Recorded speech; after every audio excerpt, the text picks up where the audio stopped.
আসসালামু আলাইকুম, স্বাগত জানাচ্ছি চ্যানেল আই সংবাদে। এখনকার সংবাদ আয়োজন নিয়ে আপনাদের সাথে আছি মেহেরুন্নেসা তাহমিনা। বিস্তারিত সংবাদের শুরুতে জানিয়ে দিচ্ছি সুপার ফ্রেশ ফর্টিফাইড সয়াবিন তেল সংবাদ শিরোনামগুলো। রোহিঙ্গা সংকট সমাধানে জাতিসংঘে ডক্টর ইউনূসের ৩ প্রস্তাব। রোহিঙ্গাদের মর্যাদা, নিরাপত্তা, অধিকার সমুন্নত রাখতে অংশীজনের সাথে কাজ করার প্রত্যয়। ট্রাইব্যুনালের প্রসিকিউশনের কাছে ১১টি গুমের অভিযোগ দাখিল। শেখ হাসিনা ছাড়াও অভিযুক্তের তালিকায় আইনশৃঙ্খলা বাহিনীর ঊর্ধ্বতন কর্মকর্তারা।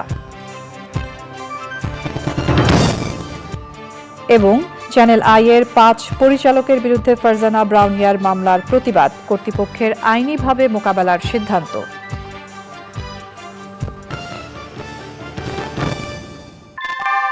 আমরা তৈরি করি বিশ্বমানের জার্মান প্রযুক্তির ভূমিকম্প সহনশীল থার্মেক্স রড, যা আপনার স্থাপনাকে নিরাপদ রাখে প্রজন্ম থেকে প্রজন্ম। সালাম স্টিল, মোস্ট ডিউরেবল স্টিল। সংবাদ শিরোনামগুলো জানাচ্ছিলাম। এখনকার এই সংবাদ আয়োজন একই সঙ্গে চ্যানেল আই এর ইউটিউব চ্যানেলে এবং চ্যানেল আই এর ওটিটি প্ল্যাটফর্ম আই স্ক্রিনে লাইভ স্ট্রিম হচ্ছে। এবার যাচ্ছে বিস্তারিত প্রসঙ্গে। জাতিসংঘের সাধারণ পরিষদের অধিবেশনে যোগ দেওয়ার পাশাপাশি বিভিন্ন দেশের রাষ্ট্র ও সরকার প্রধান এবং গুরুত্বপূর্ণ ব্যক্তিবর্গের সঙ্গে বৈঠক করছেন অন্তর্বর্তী সরকারের প্রধান উপদেষ্টা ডক্টর মোহাম্মদ ইউনূস। যুক্তরাষ্ট্রের নিউ ইয়র্ক থেকে সেই সব বৈঠকের খবর জানাচ্ছেন চকর মালিথা। আমরা সরাসরি যোগাযোগ করছি তার সঙ্গে। চকর, প্রধান উপদেষ্টার কর্মসূচি সম্পর্কে আমাদেরকে জানাবেন।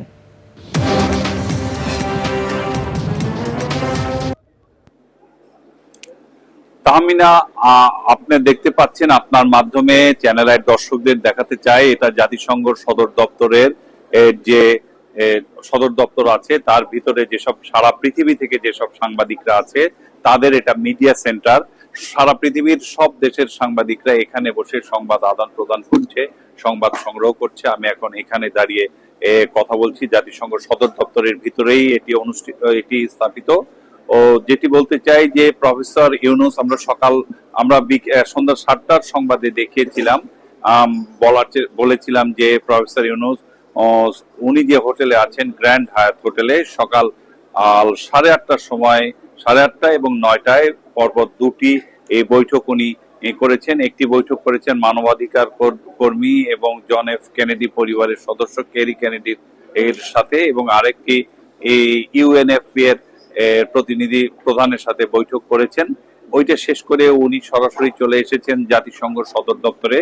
এবং আজকের দিনের যেটি গুরুত্বপূর্ণ বিষয়, সেটি হচ্ছে পাকিস্তানের প্রধানমন্ত্রী শাহবাজ শরীফের সাথে 10:30টায় ওনার যে বৈঠক রয়েছে, আমরা শুনতে পেরেছি যে সে বৈঠকটি অলরেডি শুরু হয়ে গেছে। এবং ওনার মানে প্রেস উইং এর যারা আছেন তারা আমাদেরকে বলেছেন যে অত্যন্ত সৌহার্দ্যপূর্ণ পরিবেশে বৈঠকটি শুরু হয়েছে। আর আজকে দিনে প্রফেসর ইউনূসের মোট 12টি প্রোগ্রাম রয়েছে। বিকেল 4টায় আরেকটি গুরুত্বপূর্ণ প্রোগ্রাম আছে, সেটি হচ্ছে যে চীনের পররাষ্ট্রমন্ত্রীর সাথে বাংলাদেশের অন্তর্বর্তীকালীন সরকারের প্রধান উপদেষ্টা অধ্যাপক ইউনূসের 1-to-1 বৈঠক রয়েছে। তাহমিনা। চকর, আপনাকে ধন্যবাদ যুক্তরাষ্ট্র থেকে আমাদের সঙ্গে যুক্ত হয়ে এ বিষয়ে সবশেষ তথ্য তুলে ধরার জন্য। জাতিসংঘ সদর দপ্তরে উচ্চ পর্যায়ের বৈঠকে রোহিঙ্গা সংকট সমাধানে 3টি প্রস্তাব দিয়েছেন অন্তর্বর্তী সরকারের প্রধান উপদেষ্টা প্রফেসর ডক্টর মোহাম্মদ ইউনূস। বৈঠকে প্রধান উপদেষ্টা বলেন, রোহিঙ্গা জনগণের মর্যাদা ও নিরাপত্তা এবং অধিকার সমুন্নত রাখার ক্ষেত্রে সব অংশীজনের সঙ্গে কাজ করতে সরকারের পূর্ণ অঙ্গীকার রয়েছে। রোহিঙ্গা সংকটের রাজনৈতিক সমাধানের অপেক্ষায় আছেন বলে জানান প্রধান উপদেষ্টা।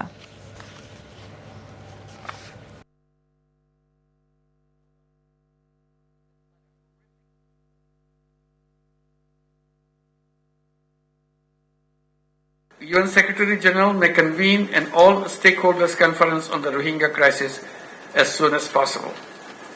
The conference should review the overall situation of the crisis and suggest innovative and forward-looking ways out. 2. The joint response plan managed jointly by the UN system and Bangladesh needs to be energized. The resource-raising mechanism needs further political push in view of the sliding funding situation. 3.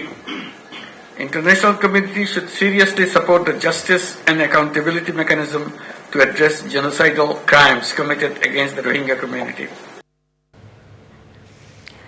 আন্তর্জাতিক অপরাধ ট্রাইব্যুনালের প্রসিকিউশনের কাছে 11টি গুমের অভিযোগ দাখিল হয়েছে। শেখ হাসিনা সহ আইনশৃঙ্খলা বাহিনীর ঊর্ধ্বতন কর্মকর্তাদের বিরুদ্ধে এইসব অভিযোগ আনা হয়েছে। অভিযোগে পরিবারের সদস্যরা জানিয়েছেন, কারো বাবা, কারো ভাই, কারো স্বজন নেই বহুদিন ধরে। এদের গুম করা হয়েছে অভিযোগ করে এর প্রতিকার চেয়েছেন তারা।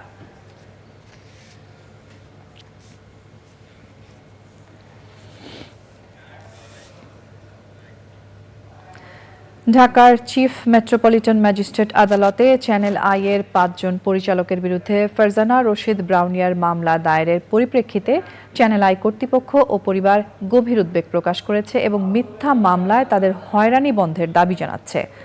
চ্যানেল আই কর্তৃপক্ষ তাদের ব্যাখ্যায় বলেছে, মামলায় ফারজানা রশিদ ব্রাউনিয়াকে তার চাকুরির পাওনাদি পরিশোধ না করার ও তার কাছে 50 কোটি টাকা চাঁদা দাবি ও হুমকি দেওয়া সংক্রান্ত অভিযোগ হাস্যকর ও মিথ্যায় পরিপূর্ণ।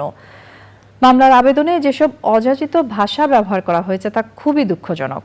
চ্যানেল আই কর্তৃপক্ষ এই মর্মে ব্যাখ্যা প্রদান করছে যে ফারজানা রশিদ ব্রাউনিয়া কোনো কালেই চ্যানেল আই এর স্থায়ী কোনো পদে কর্মরত ছিলেন না। চ্যানেল আই এ একসময় প্রচারিত স্বর্ণকিশোরী অনুষ্ঠানটি পরিচালনার দায়িত্ব তাকে দেয়া হয়েছিল এবং সেই অনুযায়ী তাকে সম্মানী প্রদান করা হতো। 2018 সালের নভেম্বর মাস থেকে স্বর্ণকিশোরী অনুষ্ঠানটি কর্তৃপক্ষের সিদ্ধান্তে বন্ধ হয়ে যায়। সেই কারণে চ্যানেল আই এর কাছে ফারজানা রশিদ ব্রাউনিয়ার কোনো পাওনা থাকার প্রসঙ্গ অবান্তর। এছাড়া 2018 সাল থেকে শুরু করে কোনো সময়েই এই ধরনের কোনো দাবি দেওয়ার কথা কারোর জানা নেই। মূলত নিজের কিছু অসাধু সংশ্লিষ্টতা আড়াল করতে এই মামলা দায়ের করা হয়েছে বলে মনে করে চ্যানেল আই কর্তৃপক্ষ। চ্যানেল আই এর 5 জন পরিচালককে ব্যক্তিগত আক্রোশে অযথা হয়রানি, সম্মানহানি এবং অন্য কোনো বিশেষ উদ্দেশ্য হাসিলে এই মামলা করা হয়ে থাকতে পারে বলে চ্যানেল আই কর্তৃপক্ষ মনে করছে। মামলার অভিযোগের সাথে সম্মানিত 5 জন পরিচালকের কোনো সংশ্লিষ্টতা নেই। ব্যাখ্যায় বলা হয়েছে, দায়ের হওয়া মিথ্যা মামলাটি চ্যানেল আই এর উক্ত 5 জন পরিচালক আইনগতভাবে মোকাবেলা করার সিদ্ধান্ত নিয়েছেন।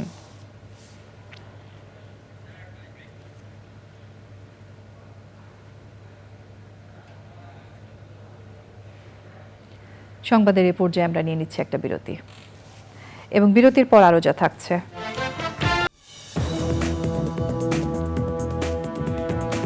স্বাগত জানাচ্ছি আরও একবার চ্যানেল আই সংবাদে।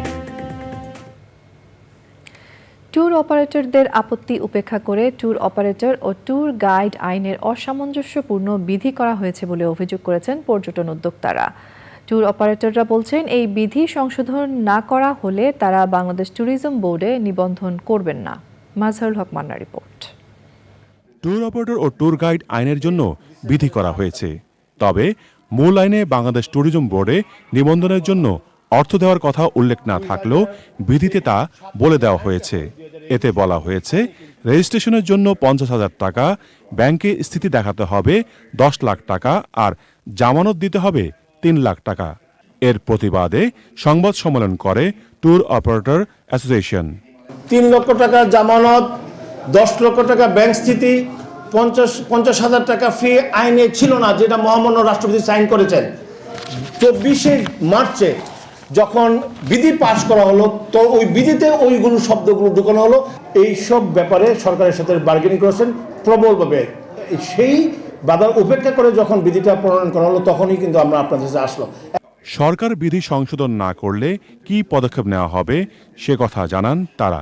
নিশ্চয়ই আমাদের আলটিমেটাম থাকবে, যদি আমাদের দাবি মেনে নেওয়া না হয় আমরা কেউ রেজিস্ট্রেশন করব না। আমরা গত বোর্ড মিটিং এর সিদ্ধান্ত নিয়েছি যে আমাদের বোর্ড অফ ডাইরেক্টরের কেউ রেজিস্ট্রেশন করব না এবং আমরা সারা বাংলাদেশের সকল ট্যুর অপারেটরকে আহ্বান জানাবো কেউ যেন রেজিস্ট্রেশন না করে। সরকারের কাছে সুদুত্তর পাওয়ার পর আমাদের জেনারেল মেম্বারদের সাথে কথা বলে তারপর আমরা রেজিস্ট্রেশন প্রক্রিয়ায় যাব। সংবাদ সম্মেলনে ট্যুর অপারেটরদের সেবার ওপর আরোপ করা মূসক প্রত্যাহারের দাবি জানান টপ নেতারা। Mazharul Haque Manna, channel I, Dhaka. Amin jewellers আন্তর্জাতিক সংবাদ।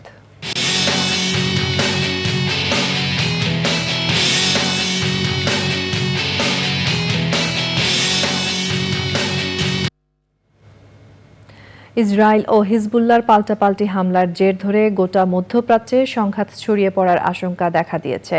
ইসরায়েলের বিমান হামলায় হিজবুল্লাহর শীর্ষ কমান্ডার ইব্রাহিম কোবেইসি নিহত হয়েছেন।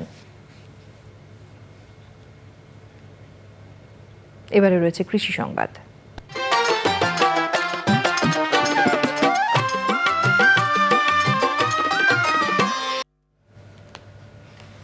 কুড়িগ্রামের চরাঞ্চলে চীনাবাদাম চাষ জনপ্রিয় হয়ে উঠছে। সার ও কীটনাশকের খরচ ছাড়া কম পরিশ্রমে বালু জমিতে বছরে দুবার চীনাবাদাম চাষ করে লাভবান হচ্ছেন কৃষক।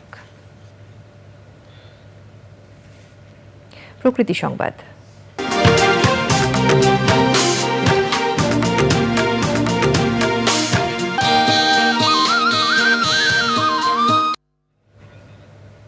কিশোরগঞ্জের পাকুন্দিয়ায় খাল ভরাট করে ইকোনমিক জোনের সীমানা প্রাচীর নির্মাণের প্রতিবাদে মানববন্ধন করেছে 7টি গ্রামের বাসিন্দা।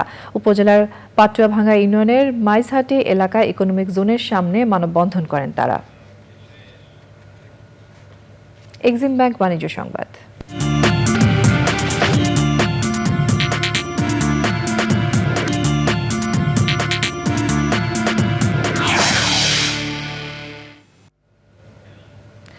মাত্র 3 মাসেই দেশে কোটিপতি আমানতকারী বেড়েছে প্রায় 3000। চলতি বছরের জুন প্রান্তিক শেষে ব্যাংকে কোটি টাকার বেশি রয়েছে এমন অ্যাকাউন্টের সংখ্যা দাঁড়িয়েছে 1,18,784টি, যা আগের প্রান্তিক মার্চের চেয়ে 2,894টি বেশি। বাংলাদেশ ব্যাংকের শিডিউলড ব্যাংকস স্ট্যাটিস্টিক্স শীর্ষক প্রতিবেদনে এই তথ্য তুলে ধরা হয়েছে।